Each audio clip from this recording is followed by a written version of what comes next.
Recuerdo hace unos años atrás, uno de los primeros viajes que el Señor me permitió conocer Colombia. Me dijeron que había un lugar que se llamaba Zipaquirá. No sé si conocen Zipaquirá. Y me dijeron que había una mina de sal que era un museo. Entonces me pareció espectacular. Me dijeron, ¿quieres ir? Vamos, ¿no? Y me acuerdo que cuando entramos, estoy hablando de esto hace como 15 años, ¿no? Cuando entramos era impresionante, yo estaba impactado con ese lugar, ¿no? Y mientras el guía turista nos hablaba del lugar, de cómo había sido construido, y nos decía todo lo que usted ve desde sal, las paredes de sal, el techo de sal, el piso de sal, yo estaba ahí como... Y más de, no sé, 20 artistas colombianos han esculpido en la sal obras espectaculares. Este lugar es único en el mundo. Y yo estaba como... Y en un momento dice, pero por favor, sean respetuosos, no toquen las obras. Y cuando a mí me dicen no toquen, cuando nadie veía, dice... Ajá. Y nada, ¿no? Entonces digo, qué raro, ¿no? Y seguía hablando y contando las características del lugar y qué sé yo. Y después decía, y por favor, no toquen las obras. Entonces, cuando me lo dicen 2 veces, peor para mí, ¿no? Entonces fui y hice así, y nada. Entonces digo, qué raro. Y decía, esta es la sal, todo esto es de sal, el techo es de sal, la pared es de sal, el piso de sal. Pero por favor, no toquen las obras. Y ya me lo dijo 3 veces. Entonces cuando nadie me veía, todos estaban mirando para allá, hice así. Y dije, wow, ¿no? Era como un gusto a tierra húmeda. Entonces cuando terminó todo el paseo, voy al guía y le digo, ¿te puedo hacer una pregunta? Dice, sí, esto es... techos de sal, las paredes de sal, el piso es de sal, pero la verdad que no tiene gusto a sal. Ya chupaste la pared, me dijo. Y entonces él me contó y me dijo que el paso del tiempo, la erosión, ¿no?, produjo una capa externa donde fue perdiendo la cualidad de salar. Pero que si vos agarrabas un cincel y una masa y le dabas un golpazo a esa capa externa, adentro ibas a encontrar la sal que él tanto estaba hablando. Y wow, yo dije, ¿no? Así nos pasa muchas veces a nosotros, ¿no? Que con el paso del tiempo, ¿no?, con las preocupaciones, con la rutina, con el hacer todos los domingos lo mismo en la iglesia, podemos ir perdiendo esa capacidad de salar. Cuando el Señor nos dijo que nosotros somos luz y sal. Entonces oro para que estos minutitos que estemos juntos sean esa masa, ese martillo gigante que golpee tu capa externa para que aparezca todo lo que Dios ha depositado en tu vida desde el primer día que conociste al Señor. Así que haga así, como que agarra una masa y al que está al lado, quizás es el momento justo, ¿no? Al que está al lado hace tras, ¿sí? Que el Espíritu Santo hoy aparezca la sal. No se aproveche, hermana. Es su esposo, lo tiene que amar. Muy bien, me llamo Adrián Intrieri. No sé si se dio cuenta, pero vengo de Argentina. Si no, cuando digo que quiero comer pollo en la playa y se dan cuenta. Soy psicoanalista de profesión. Tengo un consultorio donde atiendo adolescentes solamente. Hace muchos años. De hecho, todos mis pacientes son adolescentes, más o menos desde 12, 13 años hasta 40, 50, pero todos adolescentes vienen, ¿no? Y a la vez pastoreo una iglesia en Buenos Aires, una iglesia que se llama Core. Core en inglés significa núcleo. Para nosotros el núcleo, el centro, es Jesús y la amistad, ¿no? Y estamos ahí aprendiendo, como yo digo, a iglesiar, a hacer iglesia, ¿no? Y traje un libro, quedan muy poquititos, pero quiero aprovechar esto, permiso pastor. Traje este libro, Mentes Peligrosas, Pensar como Jesús Pensó. Yo sé que Dios está levantando una generación que va a tener sus pensamientos. Y cuando vos tenés los pensamientos de Jesús, te convertís en una persona peligrosa. Peligrosa para las tinieblas, peligrosa para el sistema, peligrosa para las modas. Así que oro para que el Señor levante gente peligrosa entre nosotros. Amén, ¿sí? Vamos a la palabra del Señor, ¿no? Primero quiero hacer unas preguntas. Vamos a hacer un ejercicio, ¿no? Téngame paciencia, vamos a hacer un ejercicio. El primer ejercicio es, yo les voy a decir algo que piensen e inmediatamente usted tiene que pensar en eso. ¿Está bien? ¿Sí? Yo le voy a decir una consigna, piense en tal cosa y usted rápidamente piense en eso. ¿Estamos? ¿Sí? Ok, ¿no? Piense en la nada. ¿Cuántos pensaron en algo blanco? Levante la mano. Eso significa que tienen serios problemas de identidad sexual. No, mentira. No. Es que casi todos piensan en el blanco, ¿viste? Después se van diciendo, no me digas. No, mentira. ¿No? Ahora otro. Piensen en el todo. ¿Cuántos pensaron en algo negro? Nadie quiere levantar la mano ahora, ¿no? Ok, ¿se dieron cuenta que no podemos pensar en la nada y no podemos pensar en el todo? Porque si alguien pensó en la nada, ay, tengo que pensar en la nada. Si pienso en algo blanco, estoy pensando en algo ya. Así que no es la nada. Y si pienso en el todo y se me viene, por ejemplo, el color negro, ¿no? Estoy pensando en un color, no estoy pensando en todas las cosas. Es imposible que nosotros podamos pensar en la nada y en el todo. De hecho, para poder pensar necesitamos una imagen. Nosotros no podemos pensar algo que no tenga una imagen. Si yo le digo, piensa en algo rico. Es justo a esta hora, ¿no? Piensa en algo rico. ¿Qué se le vino a la mente? No me lo digan en lenguas, díganlo en español. Paella, bien, paella. Muy bien. ¿De mariscos? Sí, ya gritaron allá. Tiene el mismo espíritu, gloria a Dios. ¿En qué más? ¿Paella? ¿Qué más? ¿Pollo? ¿Pollo? ¿Pescado?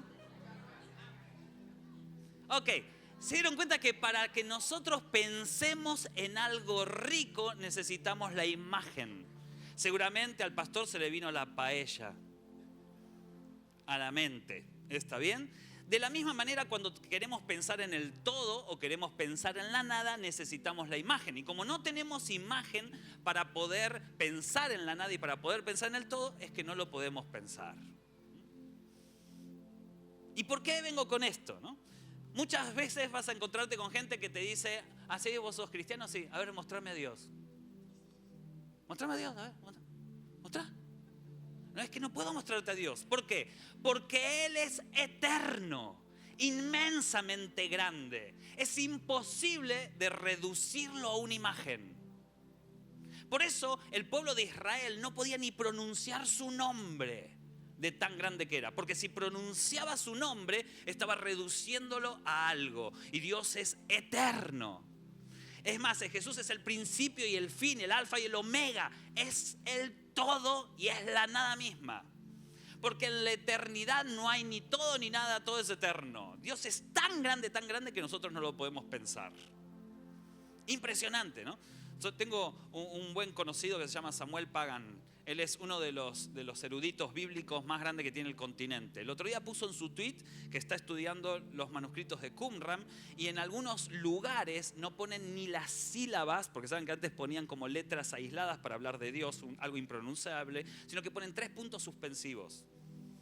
Dios no puede ser reducido a una imagen. Por eso en los mandamientos dice, no te harás imagen, porque si yo hago una imagen de Dios, lo estoy reduciendo a un elemento.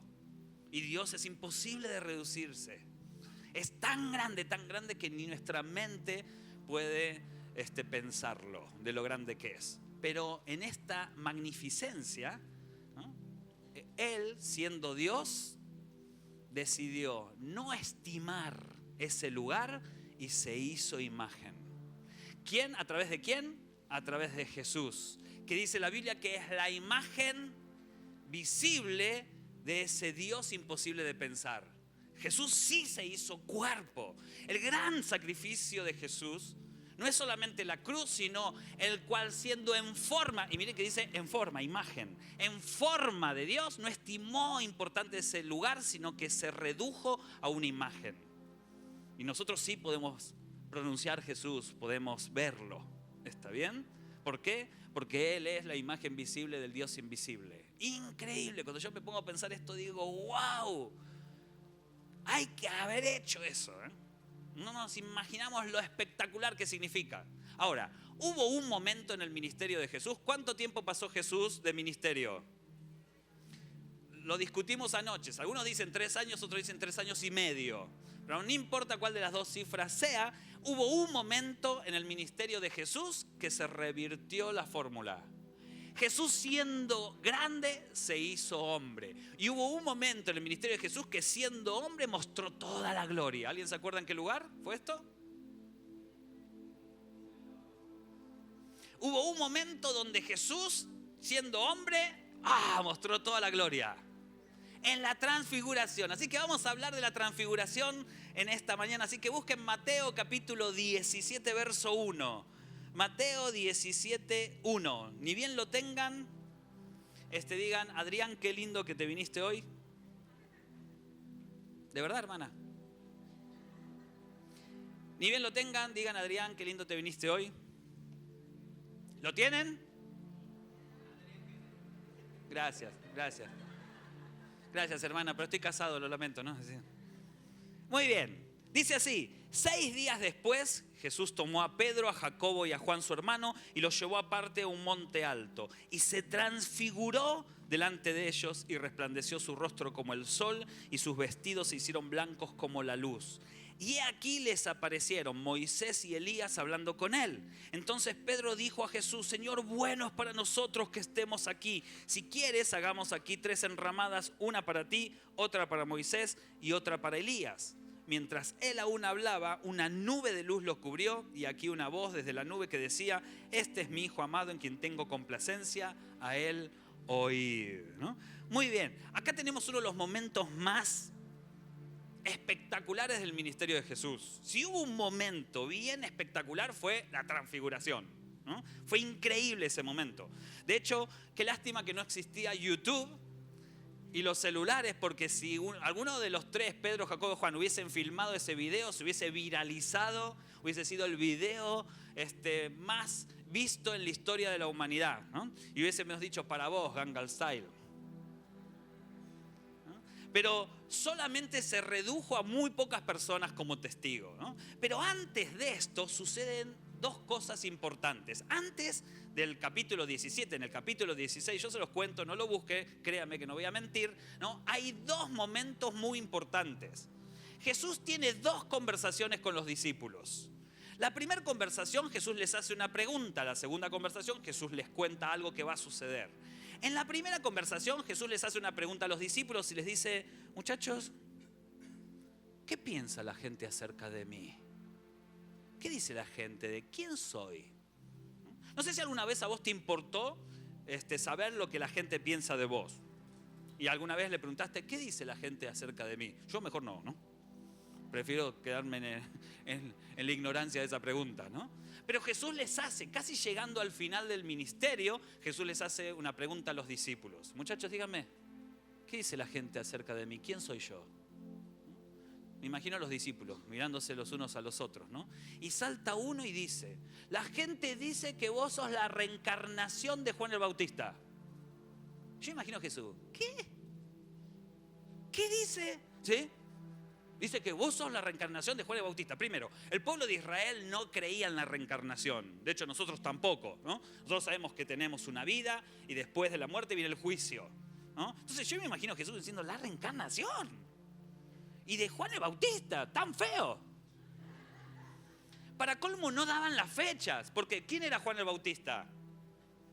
Era el primo de Jesús y eran contemporáneos, habían sido contemporáneos. Entonces Jesús dice: pero ¿de dónde sacaron eso? ¿No? Y yo me imagino a los discípulos, no sé.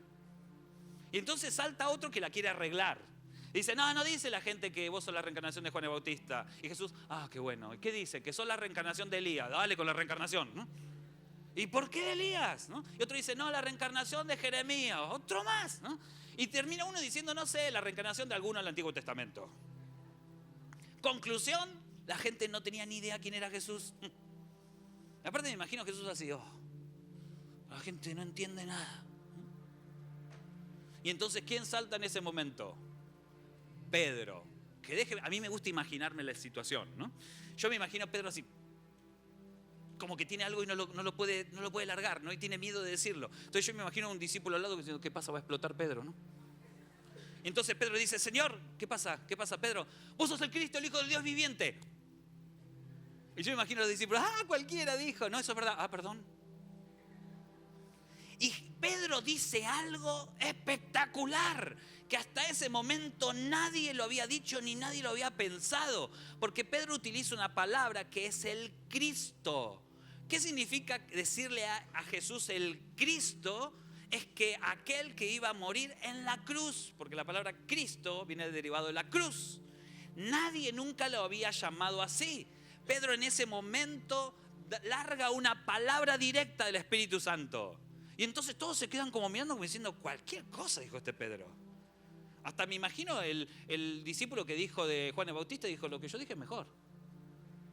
¿Cómo vas a decir que Jesús va a morir en la cruz?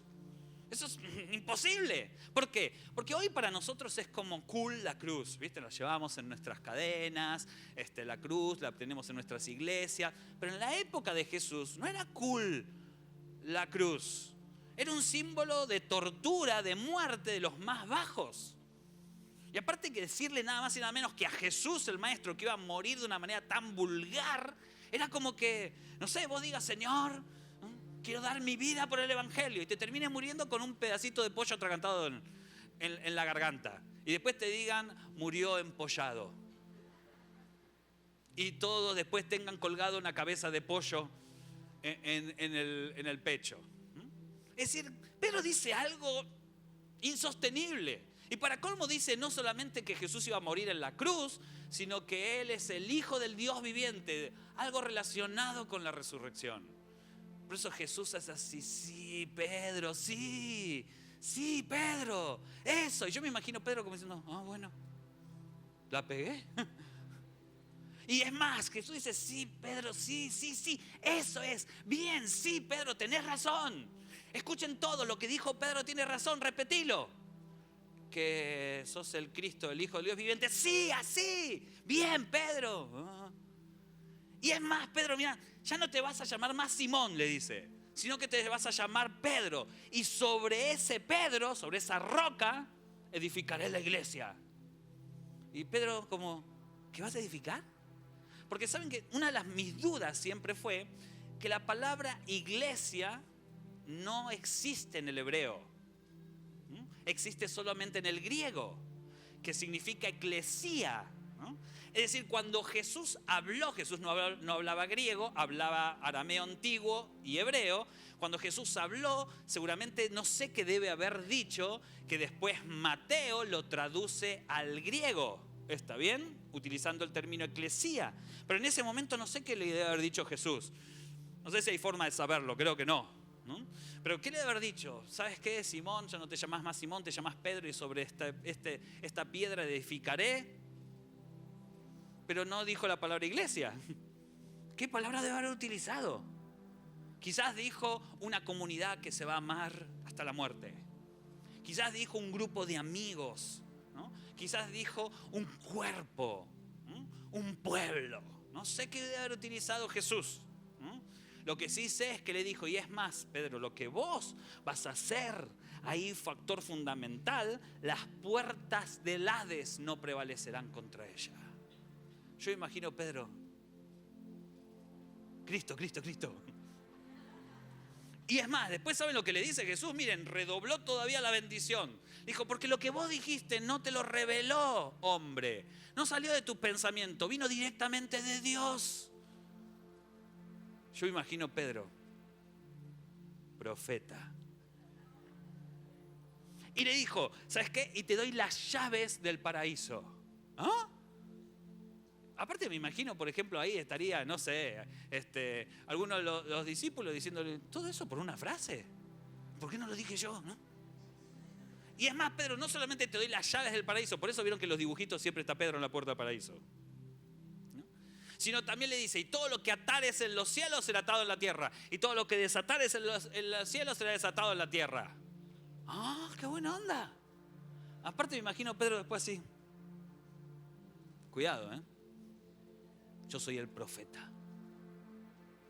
Te ato. Te desato.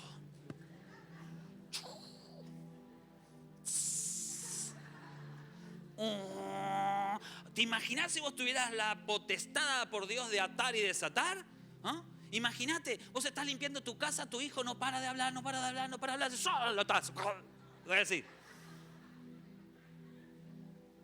Qué increíble sería, ¿no? Yo me imagino Pedro estaba en su mejor momento. Es como meter un gol en el último minuto del campeonato del mundo, meter un gol al ángulo y todos, Pedro. Pedro realmente había hecho algo increíble, había dicho algo increíble. Y después, imagínense, él estaba por encima de todos los demás discípulos. Él era la roca, el de la llave, el que ataba, el que desataba. Campañas, Pedro, presidente. Pedro estaba en su mejor momento, pero hubo dos conversaciones. La primera, Pedro la clava al ángulo, golazo, salimos campeones. La segunda, Jesús les dice a los discípulos, muchachos, me voy a morir. ¿Qué? Sí, vamos a ir a Jerusalén y allá los religiosos, los sacerdotes me van a torturar, me van a matar y voy a morir. Pero quédense tranquilos, yo después voy a resucitar. Todos los discípulos, ¿qué dijo? Que se va a morir. No, sí, que se va a morir. No, Señor, no te mueras. No, Señor, te amamos. ¿No? Los discípulos empiezan a desesperar. No puede ser, Señor, ¿cómo te vas a morir? No, Señor, ¿no? Hasta que aparece ¿quién? El profeta Pedro, el atador y desatador. Aparte, hago un paréntesis con respecto a esto, ¿no? Yo creo que todos nosotros creemos en la vida eterna. Levante la mano quien cree en la vida eterna. Gloria a Dios. ¿Quién quiere ir para allá ahora?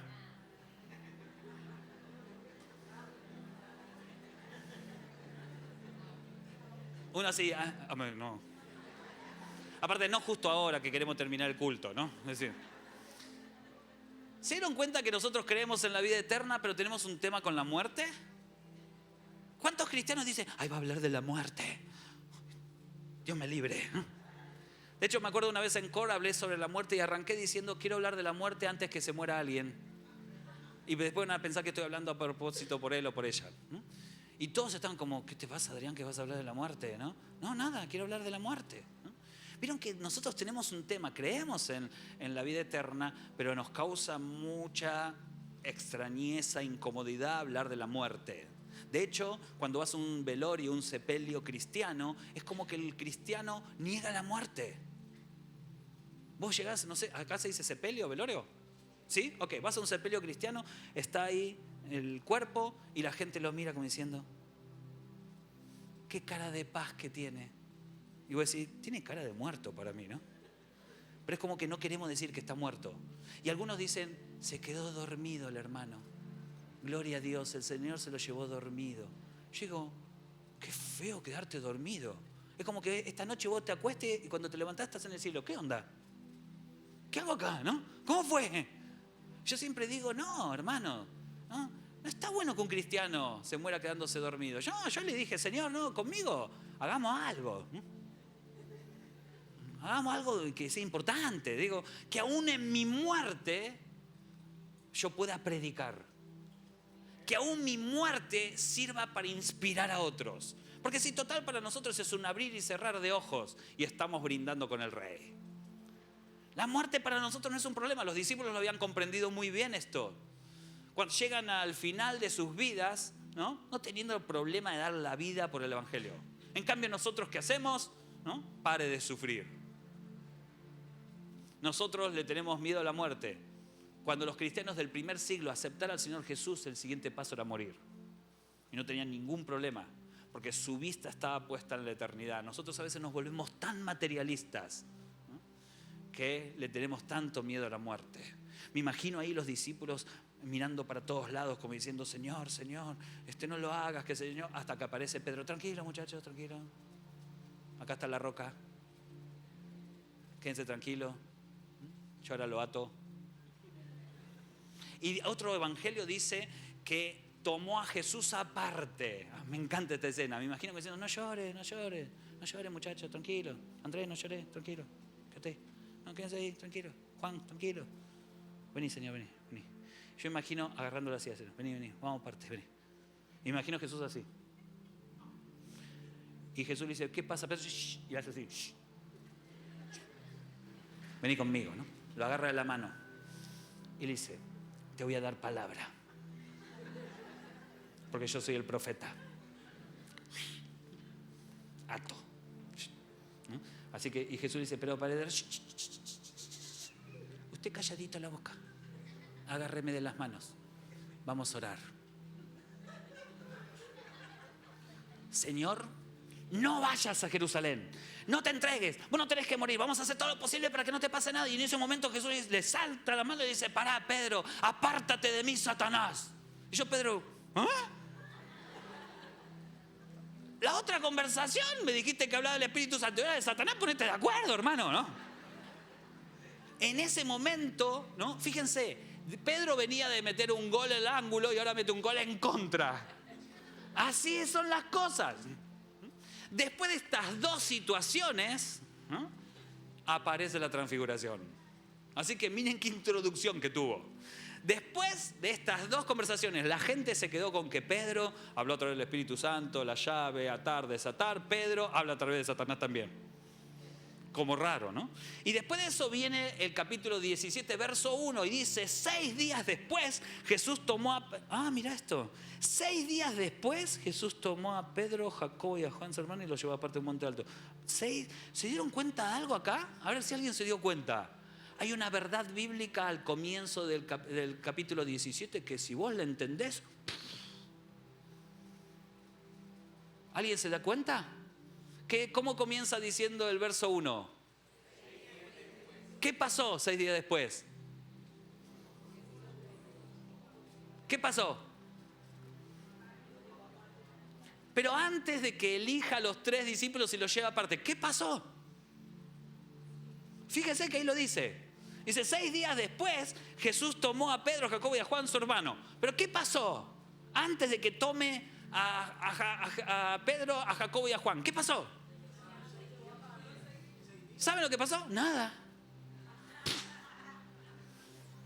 ¿Usted se dio cuenta que pasaron 6 días donde no pasó nada? Después de estas dos conversaciones dice, y 6 días después pasa esto. ¿Qué pasó durante esos 6 días? Nada. No. Nunca me había dado cuenta que Jesús había tomado vacaciones. No me diga. Para colmo, yo vengo de una iglesia donde teníamos la noción de que Jesús siempre hizo cosas. Que todos los días Jesús hacía cosas. De hecho, hasta la misma Biblia dice que no alcanzarían los libros de todas las bibliotecas del mundo para contar todo lo que Jesús produjo en la gente. Sin embargo, acá nos cuenta Mateo que hubo 6 días donde ¿qué pasó? Recibí palabra de Dios. Hay veces, hermanos, en que la vida espiritual, ¿sabes qué? No pasa nada. ¿De verdad? Sí. Qué bueno que lo decís porque acá está mi mamá y vive diciéndome que yo tengo que hacer cosas. ¿Viste, más? Recibo palabra de Dios en esta mañana. Que vos siempre me decís, vos nunca haces nada. No, pará. Esta palabra no es para los que no hacen nada. ¿Viste? Que dice, recibo, Señor, recibo esta palabra. Hay veces en la vida donde no hay que hacer nada. No. Jesús dice que estuvo 6 días, no 6 años, sin hacer nada. Esta palabra no es para los que no hacen nada, porque los que no hacen nada, hermanos, hay que iglesiar. Hacer iglesia es un verbo, lo diría el profeta Arjona. No es un sustantivo, es un verbo. Cuando nosotros vamos a la iglesia, venimos a iglesiar, a bendecir a otros. A yo ser un instrumento para hacer el milagro en la vida de otro hermano. Cuando iglesiamos, siempre el énfasis no está en mí, sino que está en los demás. Entonces no existe cristiano que no pueda estar haciendo nada. Hay algunos cristianos que hacen fotosíntesis.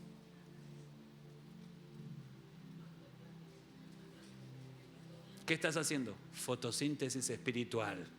Recibo nada más. El verdadero cristiano sabe que es mejor dar que recibir. Entonces, qué triste que nosotros le hemos enseñado a las iglesias a decir así, vengan a la casa del Señor a recibir. No. A partir de ahora, hermano, crezca espiritualmente. Venga a la casa del Señor a dar.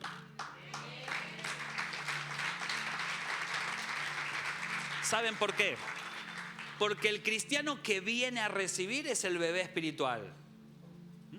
Sofía, ¿no? Recién veía a Sofía ahí y Sofía es una bebé que quiere, dame. De hecho es oveja, dame, ¿no? Vieron que cuando usted tiene un bebé es como que el bebé no le importa si vos tenés dolor de cabeza, quiere que vos vayas a atenderlo. Y está, dame, quiero. ¿Cuántos cristianos hay así que le dicen al pastor, dame? ¿No? Es más, algunos cristianos son tan inmaduros que se vuelven exigentes. Te dicen así, a mí predícame lindo porque me voy, A mí decir lo que yo quiero escuchar porque me voy acá con los brasileros. Más vale que pongas linda la iglesia, que el aire acondicionado funcione, que la música suene bien, porque si no, mirá que yo... Y aparte me voy porque acá no hay fuego. ¿Qué querés? Que incendiemos la iglesia, hermano. ¿Qué querés? El cristiano inmaduro, escuche bien esto. Antes, cuando yo era chico, el pastor decía, dígale a su hermano que tiene a su lado. Ahora dicen, tuiteenlo, ¿no?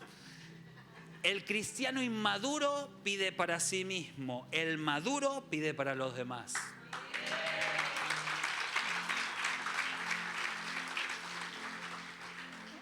Cuando los discípulos eran inmaduros, estaban constantemente diciendo, queremos, dame, que no entiendo, quiero estar a la derecha, quiero estar a la izquierda. Cuando realmente crecieron, terminaron dando la vida por el Evangelio.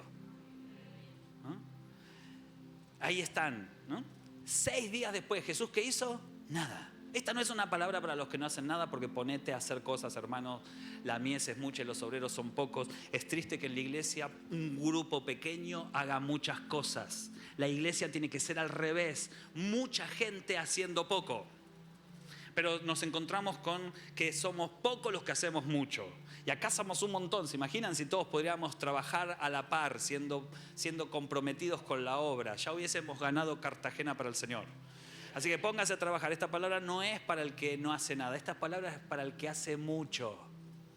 Tenga cuidado, hermanos. A veces es necesario descansar. A veces lo más espiritual que podemos hacer es descansar. Porque a veces tenemos tantas cosas que tengo que hacer, que tengo que ir. Y tenemos tantas cosas, Miren, gloria a Dios por el congreso que estamos viviendo. Yo creo que en pocos lugares me han atendido tan bien.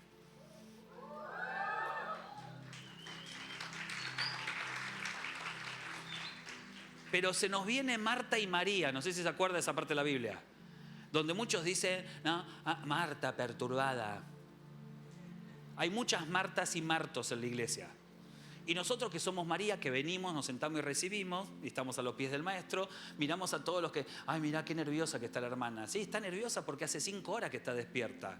Y se movieron estas Martas y estos Martos. Nosotros le damos siempre como, los criticamos, las Martas y los Martos, ¿viste? No, perturbado.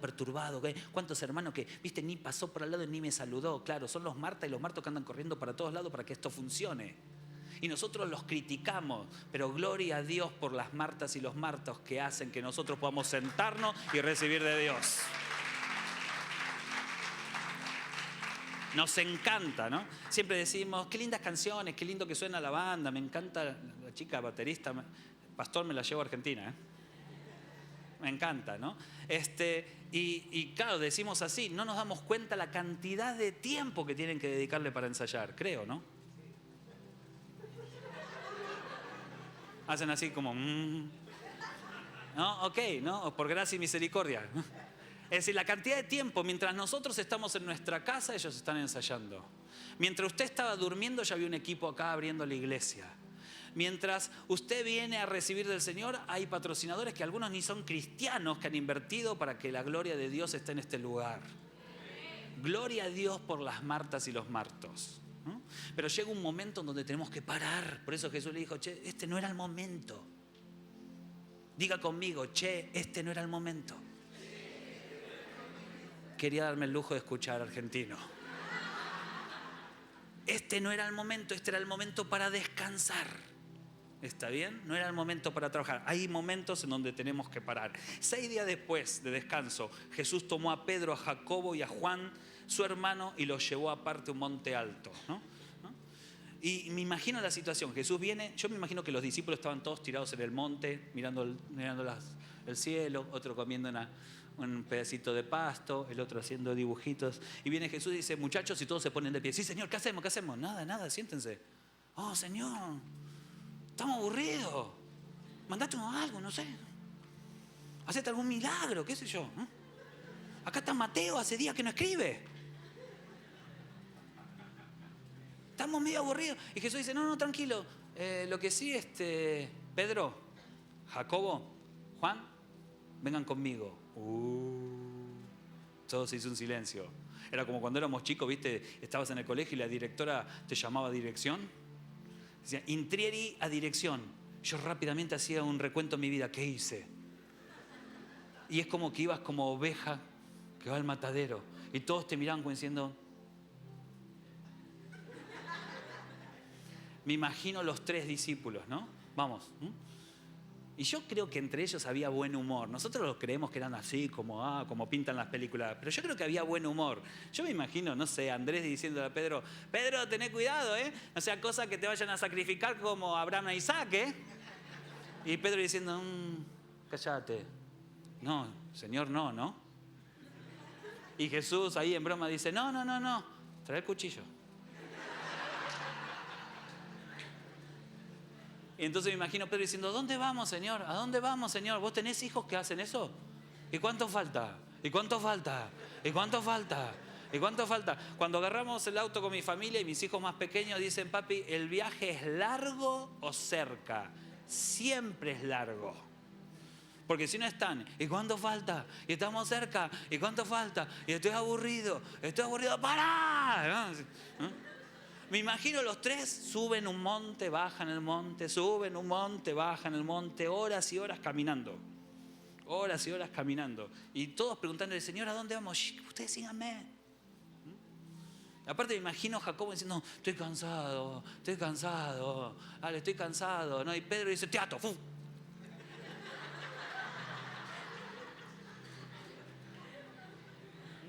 Ya suben y bajan monte, hasta que dice así. Y dice que los separó, los llevó a un monte alto aparte y se transfiguró delante de ellos y resplandeció su rostro como el sol y sus vestidos se hicieron como la luz. Y aquí aparecieron Moisés y Elías hablando con él. ¿Se imaginan? Jesús en un momento le dice, quédense acá, muchachos. Y todos, bueno, qué bueno, Señor. Anda, nosotros oramos por vos.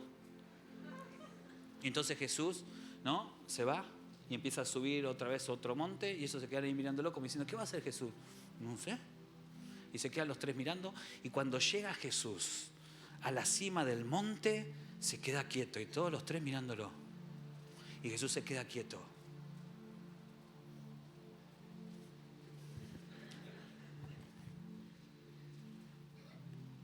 Y hace ¡sha! Una explosión, como un rayo de luz estalla en la cima del monte. Y me imagino a los 3 discípulos diciendo, explotó Jesús, ¿no? Y en ese momento aparece Jesús así, todo iluminado. La gloria de Dios se hace presente. La transfiguración. Sus vestidos eran blancos como la nieve. Todo su cuerpo era luminoso. Es algo imposible de explicar. De hecho, si alguien no entiende lo que es la transfiguración, terminada esta prédica, le pregunta al pastor.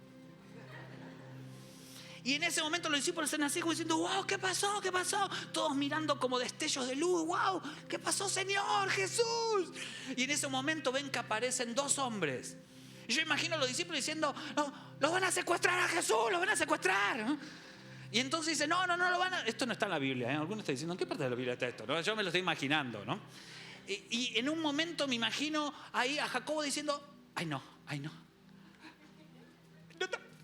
No te puedo creer. Mira quién está ahí. ¿Quién? Moisés. Ese es Moisés. Y tú dices, no. Sí, es Moisés. ¿Cómo te diste cuenta? Por la figurita del álbum, ¿no? Es Moisés. Y al lado aparece otro y Juan dice, ay, no te puedo creer. No me digas, ay, me hago, no te puedo creer. No me digas, ese es Elías. Elías, yo quise ser como vos, pidiendo que baje fuego. ¿No? Y ahí dice que Moisés y Elías comienzan a conversar con Jesús.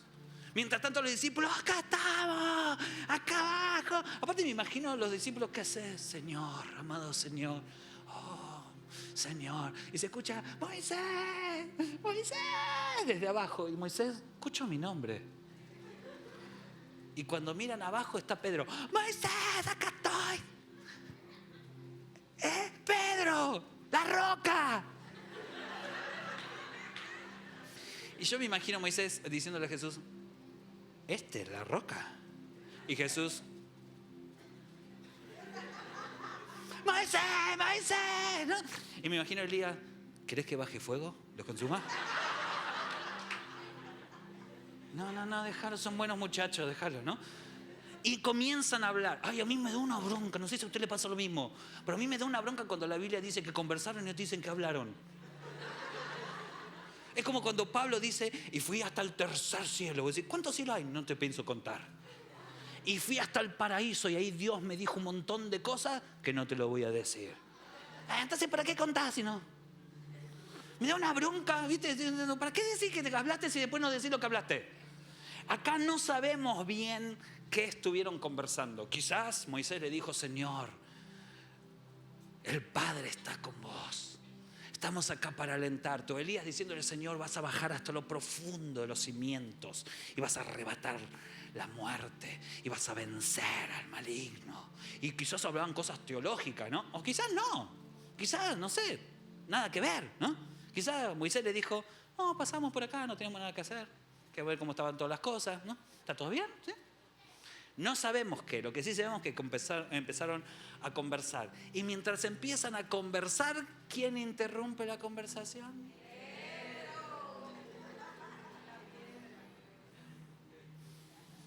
En ese momento salta Pedro y grita, ¡Jesús! ¡Jesús!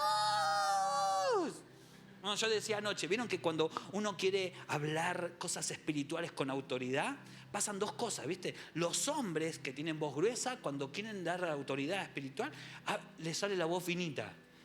Vos hablás así y cuando decís, Señor, aquí estoy, ¿viste? ¿No? En cambio, la mujer teniendo voz finita, le sale la voz gruesa. ¿Viste? Dice, bueno, vamos a orar. Acá estoy, Señor. ¿No? Yo me imagino a Pedro diciendo, Señor, Señor. ¿No? Y Jesús dice, esperen un poco, muchachos. ¿Qué pasa, Pedro? Más rápido, más fuerte. ¿Qué pasa? Señor, qué bueno que es que nosotros estemos acá, pero permitirnos que te hagamos 3 enramadas, una para vos, una para Moisés y una para Elías. Y me imagino a Juan diciendo, ¿qué enramada? Cállate vos. Y pero si somos pescadores, cállate. Te hacemos 3, Señor. Y dice que mientras Pedro hablaba, ¿qué pasó? Dios mismo lo interrumpió. No sé si a vos te gusta que te interrumpan. A mí no me gusta, pero que te interrumpa Dios.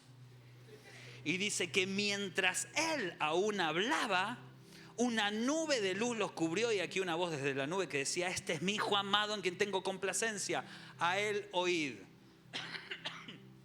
¿Qué le dijo Dios? Dice que lo interrumpió mientras Pedro estaba hablando. Le dijo, mientras él aún hablaba, Dios lo interrumpió. Y Pedro creyó que iba a morirse porque Dios mismo lo interrumpió. ¿Qué le dijo Dios?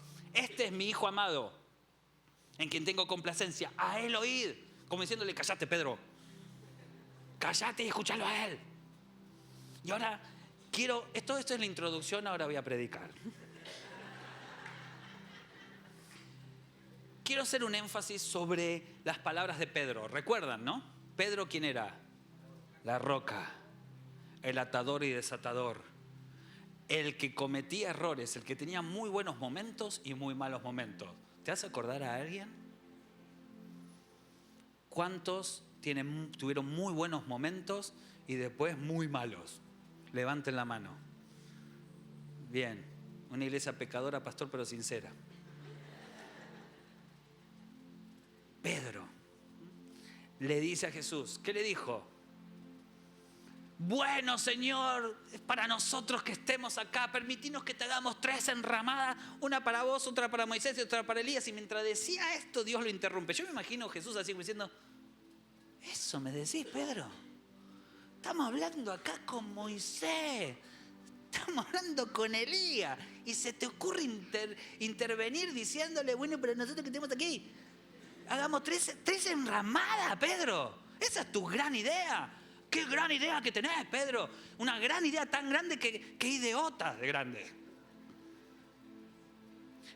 ¿Qué quería Pedro? Primero vamos a basarnos en la última parte. Pedro le dice, hagamos 3 enramadas. ¿Se imaginan si Jesús le hubiese dicho, sí, Pedro, hazla, construye 3 enramadas, que sea mirando al norte? ¿Se imaginan hoy lo que sería? Todos los que hoy irían de vacaciones a Jerusalén irían, acá estoy en la enramada, miren, y haciéndose y agarrando la enramada. Y es más, todos dirían, me compré una cadenita con un pedacito de rama, tocala para que Dios te bendiga. ¿Dónde la compraste? En la enramada. ¿Saben qué? Hubiésemos hecho imagen de algo imposible de hacer imagen. Porque déjenme decirles algo, mis hermanos, la gloria de Dios no puede estar encerrada en ningún lugar. Y yo me imagino a Jesús diciendo, ¿para qué querés hacer una enramada, Pedro, si esto no es nada comparado con lo que yo voy a hacer en tu vida? Hay algunos que quieren encerrar las cosas. Cuando saben que nada es comparable con todo lo que Dios puede hacer en nuestra vida. Todo lo que el Espíritu Santo puede hacer a través de vos. Nada es comparable. Pedro, ¿para qué querés que encerremos la gloria? Que mantengamos estático esto. Si las cosas que vos vas a ser mayores que las que yo hice. Pero no creo que ella haya sido el problema. Yo creo que el problema está en la primera parte del versículo. ¿Qué dice Pedro? A ver, alguien que lo pueda leer bien fuerte. ¿Qué dice? Grítelo. Bueno es para nosotros que estemos aquí. Yo me imagino, Pedro, ¿qué dijiste, Pedro? Señor, qué bueno que es para nosotros que estemos aquí. ¿Qué significa esto? Señor, gracias que nos elegiste a nosotros tres. Qué bueno que estamos acá, Señor. Qué bueno que somos testigos de esto. De hecho, ¿saben qué? Miren, después de que pasó la transfiguración, Jesús les dice, no digan nada a nadie hasta después de la resurrección. Entonces yo creo que después, pasado la resurrección, Pedro se junta con los discípulos y les cuenta lo sucedido. ¿A quién? Por ejemplo, a Mateo, que es el que escribe esto. Y yo me imagino a Pedro diciendo, entonces fuimos para allá y entonces yo dije, bueno, es para nosotros que estemos aquí. Yo me imagino a Mateo así. ¿Qué le dijiste? Qué bueno que es para nosotros que estemos aquí. Sí, ya lo entendí. ¿Por qué le dijiste eso? Porque era bueno para nosotros que estemos aquí. Sí, ya sé, pero ¿por qué se lo dijiste? ¿Cómo por qué se lo dije? Porque estaba bueno, de verdad. Sí, ya entiendo eso. Pero ¿por qué le dijiste que era bueno para ustedes estar ahí? Pero hermano, no entendés, porque era bueno. Ya sé que era bueno, pero ¿por qué le dijiste que era bueno para ustedes tres estar ahí? De hecho, yo siento, no sé si ustedes tienen la misma percepción, es una percepción personal. Yo siento que Mateo en estos capítulos 16 y 17 tiene como mala onda con Pedro, porque lo deja mal parado. Cuenta las dos conversaciones y lo deja como mal parado. Yo creo que tiene mala onda, porque ¿saben qué? Una gran preocupación mía es, ¿qué era Pedro? La roca. Era el líder. Él había sido puesto por encima de los demás delante de los discípulos. De hecho, Pablo en Gálatas habla de Pedro como uno de los más importantes de los apóstoles, es decir, los demás también lo veían así. Pedro, siendo el líder, miren lo que dice, qué bueno que nos hayas elegido a nosotros. Yo imagino a Mateo diciendo, todo bien que ustedes hayan sido elegidos, ¿y nosotros? Me dolió. Hay una iglesia inmadura que pide para sí mismo. Hay una iglesia madura que pide para los demás. Pedro era llamado a ser un líder. Pedro no tendría que haber dicho, qué bueno que es para nosotros. ¿Quiénes? Él, Jacobo y Juan. Pedro tendría que haber dicho, Señor, para todo, Señor, para, cállate, Elías. ¿Qué pasa? Señor, no es bueno que nos hayas elegido a nosotros tres. Déjame que vaya corriendo y traiga a todos mis amigos acá. Porque esto lo tiene que mirar todo, Señor. Yo me imagino, esto especulo, ¿no? Especulo. Yo creo que si Pedro le hubiese dicho, Señor, déjame que vaya a buscar a todos los discípulos y que todos seamos testigos de eso. Yo creo que Jesús, y esto corre por mi cuenta, creo que Jesús le hubiese dicho, bien, Pedro, estás entendiendo lo que es hacer iglesia. ¿Saben, mis hermanos? Dios está levantando una nueva iglesia. Una iglesia que dice, o todos o ninguno. O estamos todos en la transfiguración o ninguno. Eso es hacer iglesia. ¿Saben lo que es iglesiar? Eso, todos o ninguno. Cuando reímos, reímos todos. Cuando lloramos, lloramos todos. Señor, qué lindo culto que pasamos a la mañana. ¿Y dónde está tu hijo? Vos estás en la transfiguración. ¿Y dónde está tu esposo? Vos estás en la transfiguración. ¿Y dónde está tu hija? Vos estás en la transfiguración, ¿dónde están tus seres queridos? Vos decís, qué buen culto, qué bueno, Señor, que estemos aquí. ¿Y dónde están los tuyos? Porque el cristiano maduro ya no pide por sí mismo, no dice, Señor, qué bueno que estoy acá, sino que dice, Señor, que toda mi familia esté acá, que todo mi barrio esté acá, o todos o ninguno. Señor, si me bendecís a mí, me prosperás, no es para que yo diga gracias, sino por prosperarme. Sacá los pasajes para Miami cuando hay alguien en la iglesia que no tiene que comer. Cuando vos sos prosperado, es para bendecir a los demás. Yo creo en la teología de la prosperidad. Lo que no creo es en el título. Yo no estoy de acuerdo con el título. Yo no creo en la teología de la prosperidad como título. Sí creo que Dios prospera, pero para mí es un problema semántico que esconde un fuerte significado contradictorio. Para mí se tendría que llamar la teología de la generosidad, porque si Dios te da, es para que des a los demás.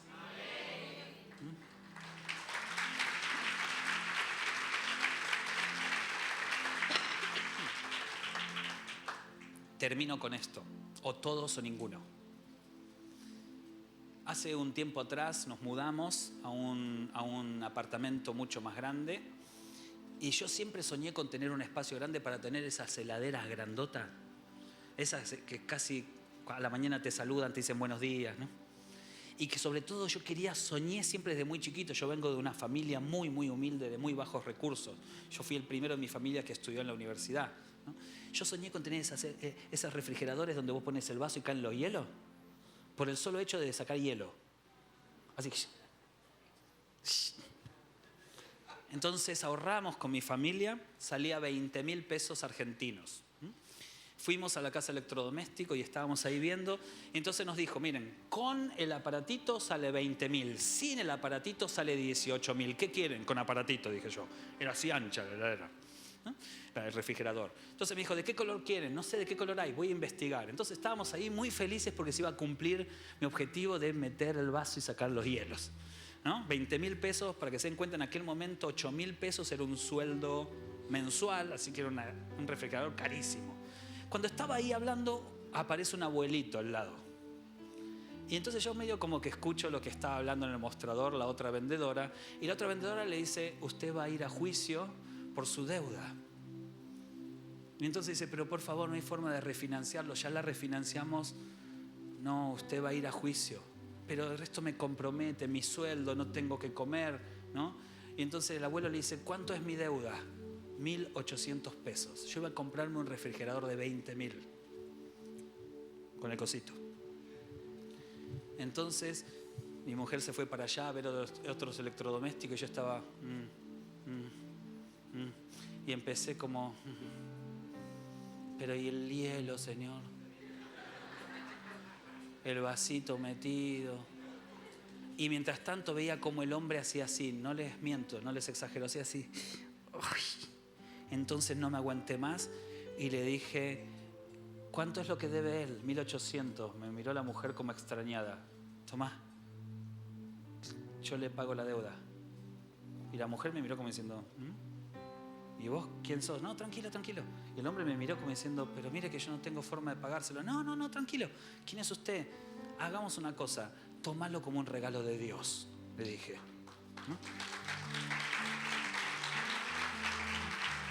Entonces, mire, el hombre me miraba como diciendo, ¿dónde está la trampa? La vendedora se quedó ahí como mirándome serio, como diciendo, no voy a permitir que estafes a este abuelo. Y yo me quedé como, es decir, tenía al hombre que me miraba mal, a la vendedora que me miraba mal, y cuando vino mi esposa y me dijo, ¿ya elegiste? Lo que pasa es que lo vamos a llevar sin el hielo. ¿Cómo que lo vamos a llevar sin el hielo? ¿Por qué? Porque el abuelo tenía una deuda de 1.800 pesos.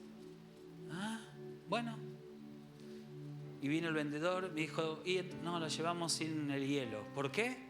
Porque el abuelo tenía una deuda de 1.800 pesos. ¿No? Y entonces hicimos todo el trámite, el abuelo me esperó afuera. Cuando yo estoy saliendo me dice, disculpe, deme su dirección, en algún momento se lo voy a devolver. Le digo, no, tómelo como un regalo de Dios. ¿Pero quién es usted? Nadie. Tómelo como un regalo de Dios. Y me fui, ¿no? Hoy tengo mi heladera sin... Tengo que abrir. ¿No? Pero yo sé que ese abuelo llegó a su casa diciendo... Y esto no quiero que suene fanfarrón, usted me va a entender, ¿no? Diciendo, hubo un milagro. ¿Qué? No sé, un hombre fue y me pagó la deuda. ¿Cómo que te pagó la deuda? Sí, me pagó la deuda. ¿Y quién era? Un ángel, ¿será? No sé, ¿no? El cristiano maduro es el milagro presente en la vida de otra persona.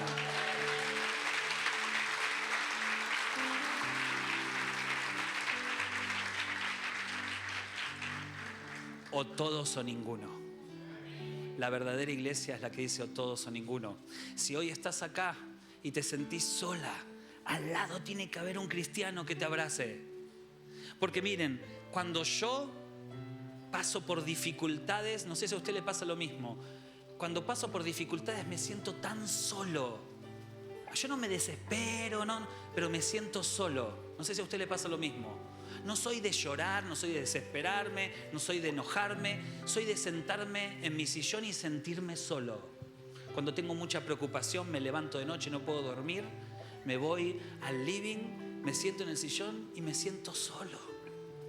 A mí me pasa eso, no sé si a ustedes les pasa lo mismo. ¿No? Hay gente que tiene otras actitudes. A mí me pasa eso. Y siempre digo así, Señor, cuando me siento muy mal y la estoy pasando mal, digo, Señor, necesito tu abrazo.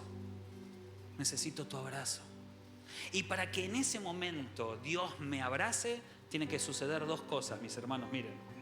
Una es que alucine. Es decir, que yo sienta, estando solo en mi casa, que Dios me está abrazando. Se llama alucinación senestésica. Tenés que alucinar.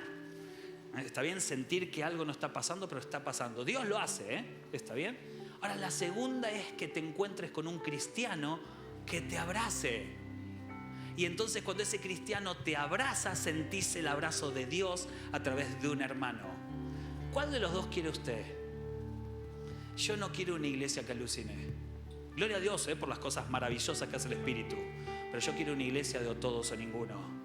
Donde vos seas el milagro para tu hermano, donde vos seas el abrazo para tu hermano, donde vos seas el oído para tu hermano. ¿Sabes qué? O todos en la gloria, o todos en la transfiguración, o ninguno. Eso es ser uno en el Señor. Si sos bendecido, bendecí a otro.